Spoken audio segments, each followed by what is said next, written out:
helping students and healthcare professionals not just survive, but thrive with a purpose. This is the CMDA Student Pulse podcast with your host, Bill Reichart, National Director of CMDA Campus Ministries. Well, welcome to another episode of CMDA's Student Pulse podcast. I'm Bill Reichart, National Director of Campus and Community Ministries here at CMDA. And my guest today is in studio, Dr. Peter Saunders, CEO of ICMDA. Welcome. Thank you. Great to be here. Well, Peter, tell us a little bit about yourself, your background, where you're from, what you currently do with ICMDA. Well, I grew up in New Zealand, Christian family, came to the Lord in my teens, and trained in medicine, specialised in general surgery, did an Australasian fellowship, married my best friend's sister. She was a paediatrician. And we went and served in Kenya with two small kids, and then on to the UK, spent a couple of years at a missionary training college. We thought we were going back to Africa. God had other plans, as he so often does. He called me out of clinical medicine to working with the Christian Medical Fellowship, which is the CMDA of the UK. Okay. And I did that for 27 years with 8 as Head of Student Ministries, 19 as CEO, and then 4.5 years ago I moved to the ICMDA where I am now. That's the International Christian Medical and Dental Association. So still living in the UK. We've got 3 grown-up kids and loving it. Fantastic. So tell us a little bit about ICMDA. What's the mission, vision, the scope of that work and ministry? ICMDA was founded in 1963 with 6 national movements, including CMDA US, that came together. And our vision is a Christian witness through doctors and dentists in every community, in every nation. In other words, that's our dream. That's what we want to see. So it's really linked to the Great Commission, Acts 1:8, Matthew 28. And we believe that the gospel will be preached in all nations and then the end will come. So that's what's driving us. Our mission is to start and to strengthen national associations of Christian doctors and dentists, or as you'd say here, physicians and dentists. Yes. And so in order to do that, if they don't exist in a country, we seek to start them off. We look for individuals and work with those. And if they do exist, then we seek to strengthen them, make them stronger. Sure. And so that really boils down to the mentoring, training, and developing of Christian leaders. So that's very much our focus, is particularly young leaders, looking for people who God has called into medicine and helping them to grow into maturity in every area of their lives, whether it's professional or family or church service or in ministry. And so we're organised around the world. We're growing quite rapidly. We have 107 national associations now. Wow. So we've added 23 in the last 5 years. What are some of the... Which is amazing. Yeah. And probably about 60,000 Christian doctors, dentists and students around the world altogether, organised in 14 regions. Some of the countries that you just added recently, Cuba, right? Name a couple. Yeah, so in Latin America, Cuba, the Dominican Republic and Chile all joined this year, so they're welcomed at the World Congress because they joined over the last 5 years, and those are amazing stories. The Cuban one, there were 14 different Christian medical groups in Cuba. 14? Wow. And we got them all together in one room one night. We said, you might like to think about uniting. They said, we don't want to think about it, we should just do it. They voted that night to unite. They elected a president. They formed a national movement. The Dominican Republic one started with one doctor who went to the Soviet Union, former Soviet Union, to train. Yeah. She met a Christian doctor there, learned about ICMDA, came back with a vision, invited 2 of our field workers over. They did a week-long tour meeting doctors and dentists all around the country. And at the end of that week, they formed a national movement with 60 health professionals. So you could tell that kind of story about everyone. We had 5 new groups join from Francophone Africa, French-speaking Africa. We had 4 groups from the former Soviet Union in that 23, which have just joined as well. 1 from the Pacific, 2 from Southeast Asia, a couple in Europe. And so the Lord is working all around the world to unite and bring together Christian doctors and dentists, give them a vision for setting up a CMDA and then going for it. And we're there to help them. So it's everything from CMDA US, which has 14,000 members, and it's a huge group. That would be the biggest within the movement. And then some of the groups are quite small, just a few dozen people in resource-poor countries. Well, one of the things that you're doing is, as a ICMDA organization, is helping to train and equip. What are some of the things that you are offering for your members within ICMDA throughout the world?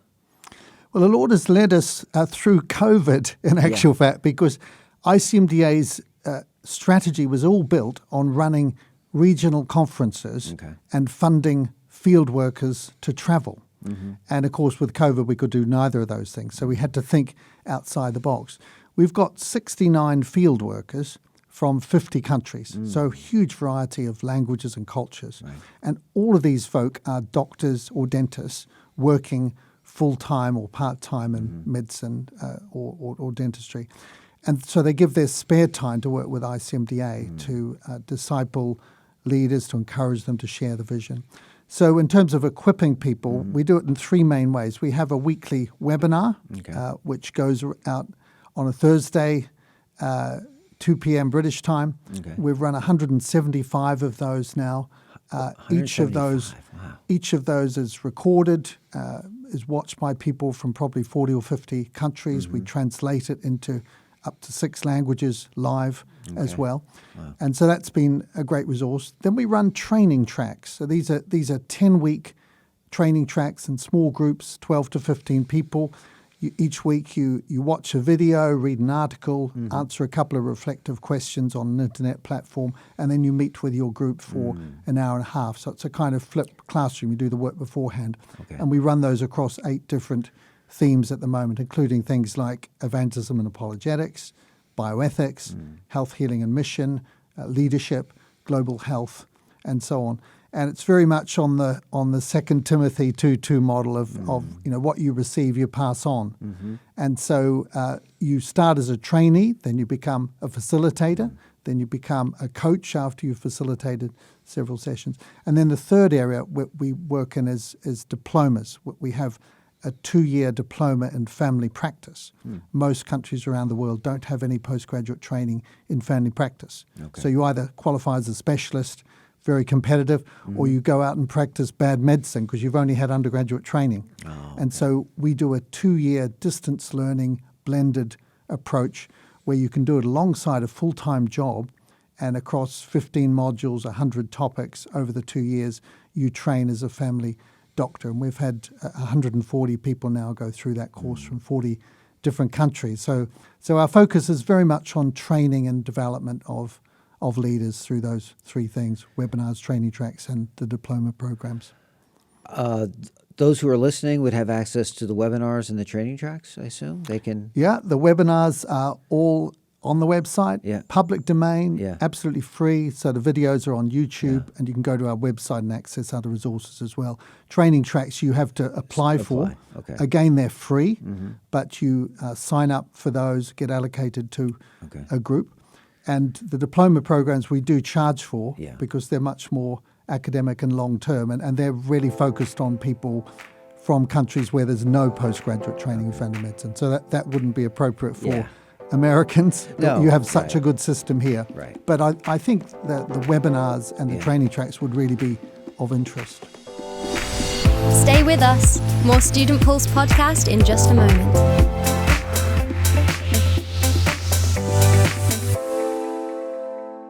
There is a new learning opportunity brought to you by the CMDA advocacy team.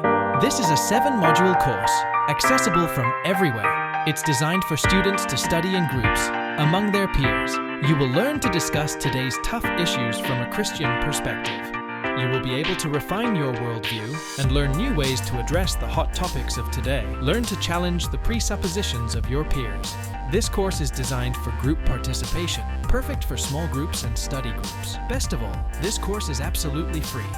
Use this course to learn, connect with your peers, and thrive in the current healthcare environment. Visit cmda.org/standing strong for more details.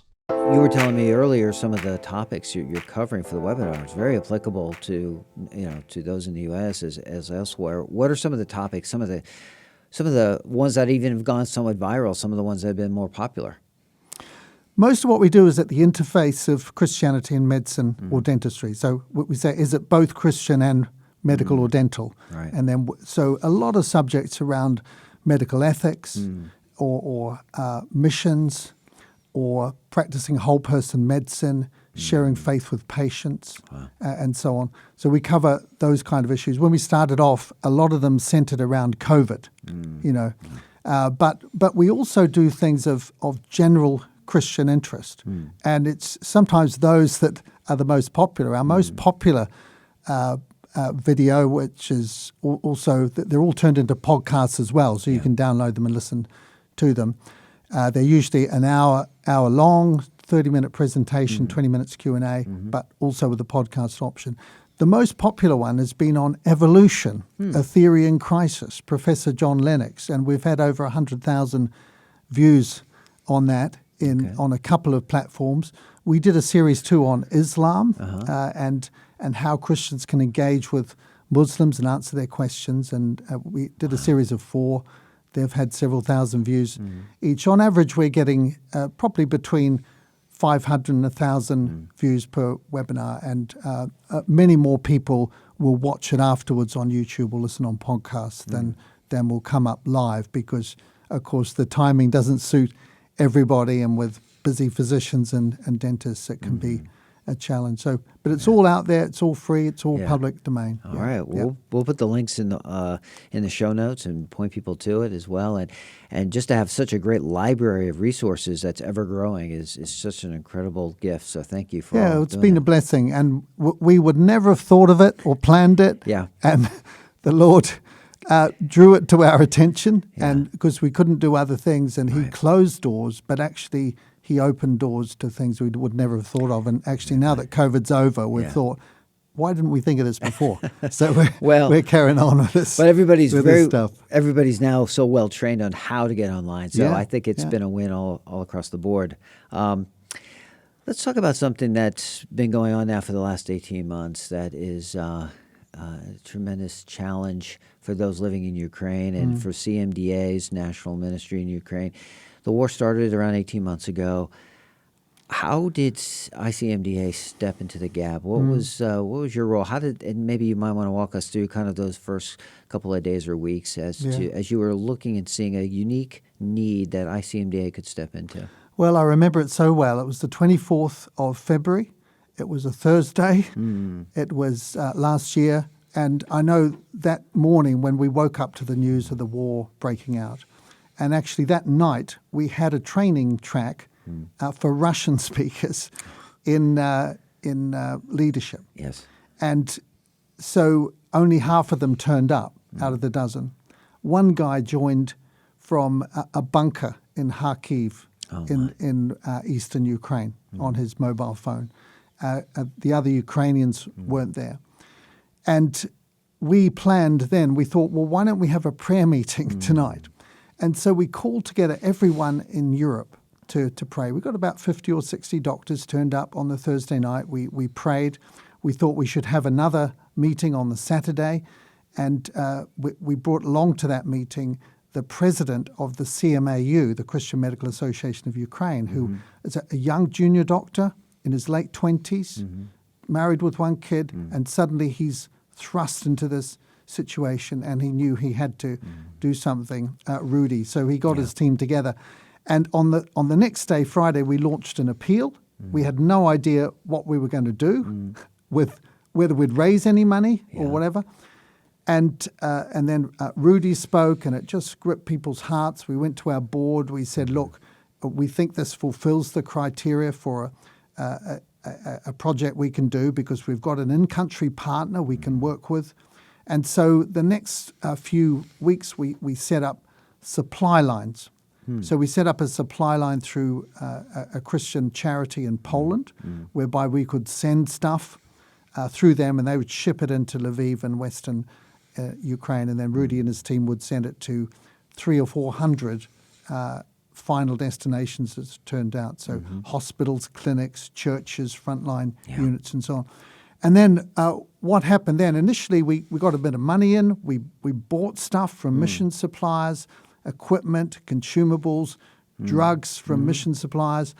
And then what happened is that we suddenly found we were gathering partners to help us who could greatly enhance the work. And we got partners in terms of hospitals, NHS hospitals, private hospitals who were giving us stuff, medical suppliers, so these are secular medical suppliers, and also links with logistics companies, and that was the key.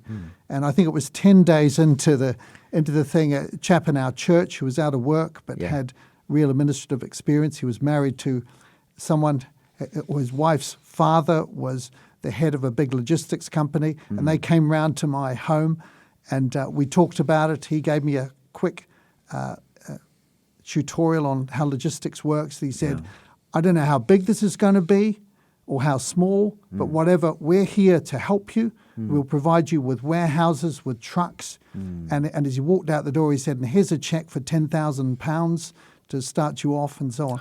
And so that was how it happened. And God just opened up doors. Now, 18 months later, we have sent over 130 lorry loads. What's a lorry load? A lorry carries 52 pallets. Wow.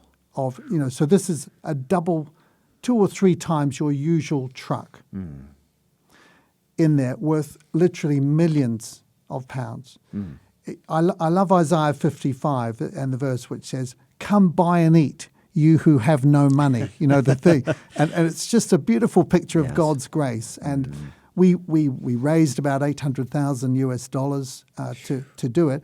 But actually that was just a tiny percentage of what we were able to provide because people came in, gave us trucks, warehouse use, supply lines, equipment, consumables, drugs, and so on. So most of the stuff we got was donated, and it was simply our job to send a lorry to this destination, pick it up, send it to these people, and then it was the supply line that God put in place by His grace. And so just some examples. A hospital in London said, we've got 54 anaesthetic machines. They don't have vaporizers or hoses. We said, we can pay £20,000 to sort those.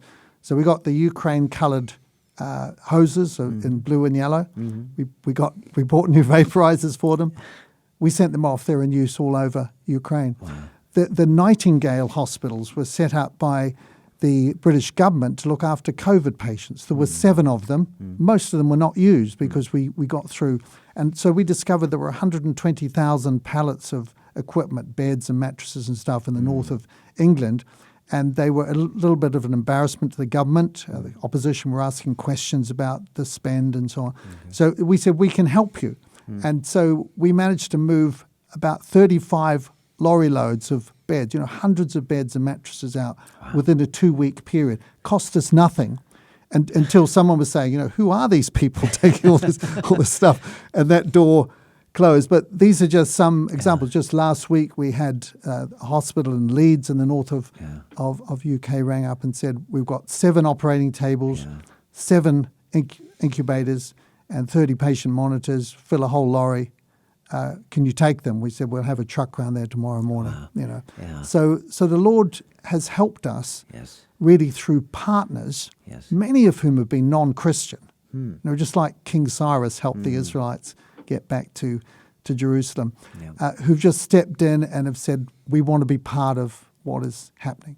So it's been an amazing thing, but we could not have done it without the partners, and absolutely key has been Rudy Mikovich and his team in Ukraine. And I think that's the picture of ICMDA. Other national groups around Europe also, the Swedes in particular, have done a huge amount of work. So the relationships we have and the trust and the friendships, this common bond in Christ, wanting to make a difference, that you can do far more together than you can do alone. There are great limits to what any one of us can do, but there are no limits to what we can do with others and through others. And so we're just thinking, what does this mean for the future in terms of our ministry? But God is able to do immeasurably more than ever we ask or think or imagine, and it's been a great blessing to be involved. I don't want to give the impression that it's been easy, because there have been so many moments when we just have no idea what we're going to do next, and yet God has then opened up doors and led us. Stay with us. More Student Pulse podcast in just a moment.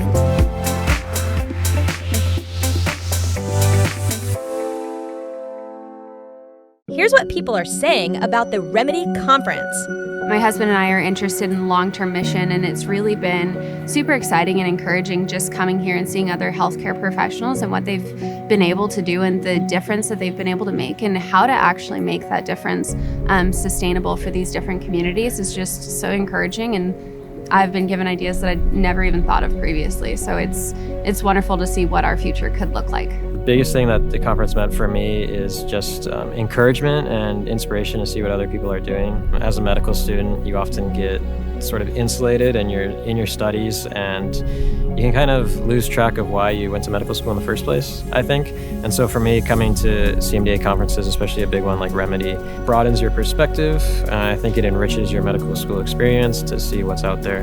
So I would say it's definitely worth coming. Having CMDA hold this conference and have a bunch of mentors that are saying, we went into medical missions, we also had all these struggles. It's a really great opportunity to be able to learn and to empower the next generation. Bringing the hope of Christ to a world in crisis. Join us for Remedy East March 1st and 2nd at Liberty University in Virginia. Go to remedy.cmda.org to register. Yeah, I know you're holding back. There's even so many more stories. There's so much to share. God is at work, and to your point is strong national partners too. Rudy and his team are doing a fantastic job, and it's moments too like this. Nobody, I think, anticipated this would be going on for 18 months, and we still don't know how much longer. But you all have persevered and continued to. It's easy sometimes to do that quick. We're going to help in the breach, for that short amount of time. But this has been, you're persevering alongside our brothers and sisters in the Ukraine, and you're helping in the long term with no apparent end in sight. You're still continuing to press in, and I think that is a tremendous testimony to one, God is continuing to provide even after all these many months. So, and it's off the newscasts now. We're hearing about Gaza, and there are other issues, quite rightly. So. But the need is ongoing. Yeah. So in 90% of Ukraine, life is back to some extent to normal. Okay. The schools are open, the businesses are operating, hospitals are working, and so on. There's a 10th occupied, but the war is active. So there are people getting injured, civilians, soldiers. They're coming back, needing care. And so the ongoing need is still absolutely huge. And as you say, no end in sight at the moment. Yeah. Well, I want to switch gears on something that just happened. It was last year, and it's about to happen in a couple more years ahead of us. You talked earlier about just the power of using the technology, Zoom and other ways to gather people together, but nothing replaces us being together in person. God hardwired us to be in community, absolutely. to be together, and you create an environment. It's the World Congress that happens every 4 years, and is going to be coming up here in a couple more years. Tell us a little bit about what the World Congress is and why that's important for ICMDA. Well, every 4 years, but with COVID, the last one we had to knock it back a year. So it happened this June just gone in Tanzania. In East Africa, in Arusha, which is the tourist mecca of Tanzania, very near all the game parks and so on, but close to mission hospitals as well. So that was our venue. We had about 1,000 Christian doctors and dentists from 106 countries who came. And 400 of those came on scholarships, on bursaries.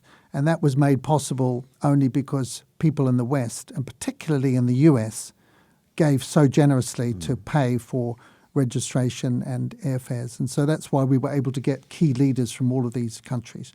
And we had a fantastic time. We had 10 parallel conferences running beforehand, one for students and a whole lot of other topics as well, from bioethics to leadership to missions and so on. Then we had the main conference, and then people could go on trips as well to mission hospitals or game parks, see a bit of the scenery as well. So that was our 17th World Congress. Wow. And the 18th World Congress is going to be in South Korea in 2026. So it's only 3 years away. We're going back to the same 4-year program. Right. And the venue is a place called Jeju Island, which is a huge inactive volcano. Very important that. You're stressing inactive. off the southwest coast of South Korea. And we've chosen that location because of the links and the fact that it's got visa-free access to about 180 countries around the world. Okay. And we'll be particularly targeting East Asia and Southeast Asia with that. We're hoping to get over 1,000 people there. And we would love to have Americans coming. Now, it's a lot closer and a lot easier to get to than Tanzania. Yeah. So I'd say put the date in your diaries now for July 2026, and don't just be prepared to come, but plan to come, and to save up in the meantime. Make it an objective. And there's no better place to see what God is doing amongst Christian doctors and dentists around the world, but far more importantly than that, to form relationships, make friendships, and that's what ICMDA is really all about. Getting engaged with people all over the world. So do come, please, and do give also to support others who could not otherwise come to come. Well, Peter, it's going to be in my schedule. I can tell you that. I'm going to be there. But I want to focus on students, because you said there's a student component to the World Congress. You have several hundred students, I think. No? Yes, there were about between 300 and 400 students who came to the event. So they came to their special students pre-conference for 2 days, and then they stayed on for the main conference for another 3.5 days. So altogether a week of their time. And then many of them went on trips afterwards to see mission hospitals and so on. And they came in groups and or built other travel. Some were doing electives already in Africa, so they scheduled them in, So you're talking about a week. Yeah. Okay. Well, I think if students have the availability and they can plan in advance, they can be there. And I think we as a ministry are going to be very committed to figuring out ways to help underwrite in scholarship and make that possible, so that there'd be no obstacle that can't be addressed that will keep them from being able to go if they want to go. So that's a commitment I know we're going to be making as a ministry. We'd love to see more students, and of course our professionals as well go. But I'd like to see students begin to capture that vision for how this ministry and the work of Christians in healthcare is bigger than just in their backyard, but it's bigger than that. And I think the World Congress is a tremendous opportunity. So I'm going to be going, and in tow, I'll be trying to take as many students that will come with me. Brilliant. So, well, that's great. While we're on this topic of students, as we kind of close our conversation, what would you want to say to our American medical dental students? Any kind of message you would want to exhort them with, as from where you sit as CEO of ICMDA, any message you just have for our students as they're listening now? We talk in ICMDA about our 6 values, and I think they're things that would resonate with most Christian doctors and dentists. So unity and diversity, that God is building his church across all nations, and that it takes all personalities and giftings and talents and language groups and ethnicities to make it up. So unity and diversity. Service and equipping, so that we're seeking to serve particularly the marginalized, the poorest of the poor, and to equip Christian doctors, dentists, and students to be able to live and speak for Jesus in this world. And then we're biblical and missional. Where our foundation is the Word of God. We're gospel-centered. We want to see people brought into God's kingdom and discipled. Amen. But we're also missional.